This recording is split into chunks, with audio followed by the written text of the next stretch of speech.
Europe Soir, le 18-20, Julien Bugier. Avec notre invité ce soir à 18h19, il est ancien cadre de l'industrie agroalimentaire et a décidé aujourd'hui de briser le silence après un premier livre choc sur les coulisses de la grande distribution. Il s'intéresse maintenant à la face cachée du bio. Bonsoir Christophe Brousset. Bonsoir Julien. Merci de votre présence avec nous ce soir dans le studio d'Europe Soir. Alors votre livre s'intitule Les imposteurs du bio. Ça sort chez Flammarion. Peut-être d'abord, si vous le permettez, un mot de votre parcours. C'est le début de votre livre. Vous avez passé plus de 30 ans dans les coulisses de la grande distribution dès 1993 après des études d'ingénieur et vous dites très vite: je subissais une pression énorme pour constamment baisser les coûts et le seul moyen d'y parvenir, c'est de baisser la qualité des produits. Effectivement, c'est une évidence. Et du moment que les supermarchés nous mettaient la pression à nous, industriels, pour baisser les prix d'année en année, une fois que tous les paramètres ont été épuisés, on se retrouve nécessairement à baisser la qualité. Et c'est ce que j'ai vu au cours de ces différentes années. Avec des choses terribles, pour ceux qui n'ont pas lu votre premier ouvrage. Je voyais tous les jours, dites-vous, défiler des ingrédients contaminés aux pesticides, aux métaux lourds. Nos produits finis étaient bourrés d'additifs et vides de nutriments. Est-ce que c'est toujours le cas aujourd'hui ? Écoutez, oui, c'est l'essence même de la malbouffe. C'est-à-dire qu'aujourd'hui, vous avez des gros groupes industriels qui proposent des produits, c'est vrai, très peu chers, mais de très mauvaise qualité nutritionnelle. Et on parle de quel genre de produits sans citer de marque ? On parle de l'essentiel des produits vendus et fabriqués en masse. Donc tous les produits, les produits de snacking, les produits industriels, les produits transformés, les plats préparés. Oui, tous ces produits-là qui sont bourrés d'additifs. Et donc qui c'est toujours le cas aujourd'hui ? Toujours, bien sûr, oui. Ce sont des produits qui n'ont pas de valeur nutritive ? Ce sont des produits qui sont mauvais pour la santé, très pauvres en nutriments, qui sont souvent trop gras, trop salés, trop sucrés, avec beaucoup d'additifs qu'on appelle aujourd'hui controversés. Oui. Oui, ces produits-là sont encore la majorité des produits qui sont vendus, oui, bien sûr. Bon, et vous dites aujourd'hui, c'est pareil avec le bio, dans une certaine mesure, mais c'est l'objet de votre livre. Car un tiers des produits bio, dites-vous, vendus dans l'Hexagone, sont importés de l'autre bout du monde, dont 13,5% hors Union européenne. Alors il y a des exemples qui sont saisissants. En Turquie, par exemple, il y a beaucoup de bio qui est importé de Turquie. Moi, je ne le savais pas.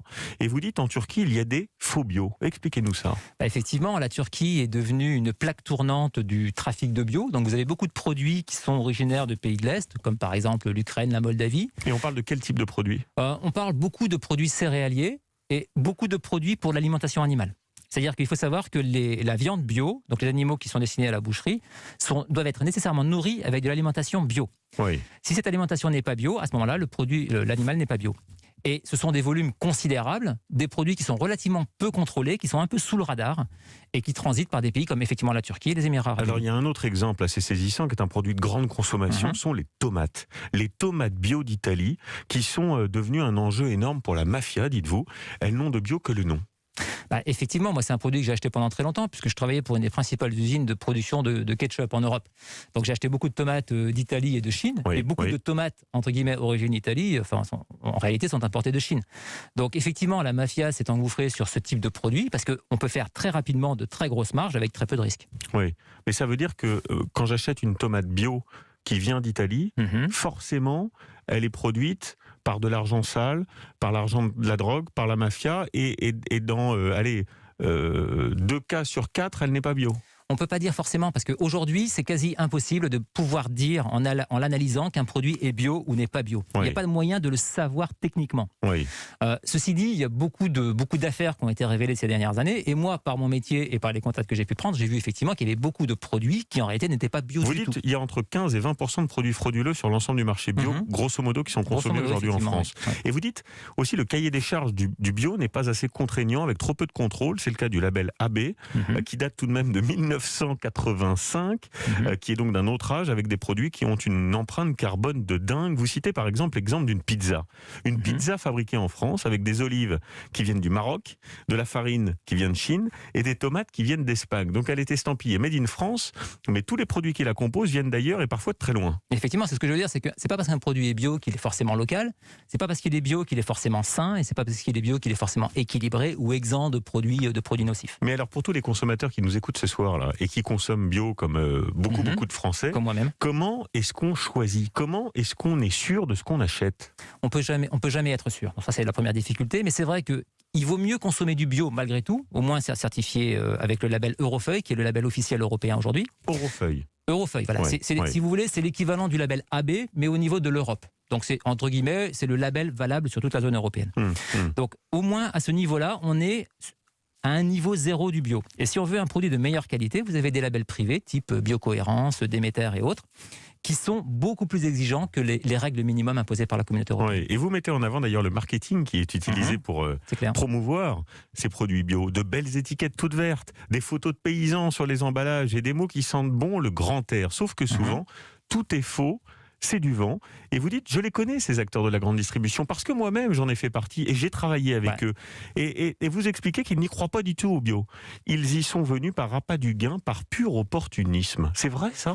C'est vrai. Même Aujourd'hui, dans l'agroalimentaire, il y a quasiment plus de croissance. 80% de la progression de chiffre d'affaires dans l'alimentaire est faite par le bio seul. Oui. C'est-à-dire qu'aujourd'hui... Donc c'est le marché le plus porteur. C'est aujourd'hui de très loin le marché le plus porteur dans l'agroalimentaire. Donc aujourd'hui, si vous voulez faire de la croissance et de la marge, c'est sur le bio que vous le trouvez. Donc vous avez effectivement toutes les grosses entreprises. Il y a quand même une réalité derrière. Il y a des agriculteurs français qui se convertissent au bio, il y a des agriculteurs européens qui y croient, qui portent ce marché. Oui, il y a une demande. Déjà, c'est vrai que la demande vient des consommateurs, donc il y a une vraie demande, une vraie appétence pour ces produits. Et il y a aujourd'hui un bio à deux vitesses qui se développe, c'est-à-dire effectivement des militants, des acteurs militants qui croient en ce qu'ils font et qui font des bons produits bio de qualité, souvent assez chers, et un bio industriel ou un faux bio qui se développe clairement à grande échelle. Et ces produits-là sont beaucoup trop chers pour la qualité. Si je peux me permettre, pour être sûr de la qualité, parce que quand on lit votre bouquin, il y a plein de choses qui en ressortent, mais il faut privilégier les circuits courts, le local. De toute façon, le local. C'est vrai que si on consomme bio, c'est aussi parce qu'on veut un produit qui ait une empreinte carbone la plus légère possible. Donc effectivement, le local, les produits de saison. Donc là, je suis à peu près sûr de ce que je consomme. C'est une meilleure garantie. C'est très difficile d'être sûr. On peut trouver des produits locaux qui sont de très mauvaise qualité, mais c'est une meilleure garantie. Un dernier mot peut-être sur les marges. C'est l'autre grand scandale que vous pointez dans votre livre. Les marges du bio sont largement supérieures à celles pour les produits conventionnels. Vous dites, cela va jusqu'à 90% pour certains fruits et légumes. 90% de plus que les produits conventionnels en termes de marge. C'est colossal. Oui, mais ça peut aller plus loin.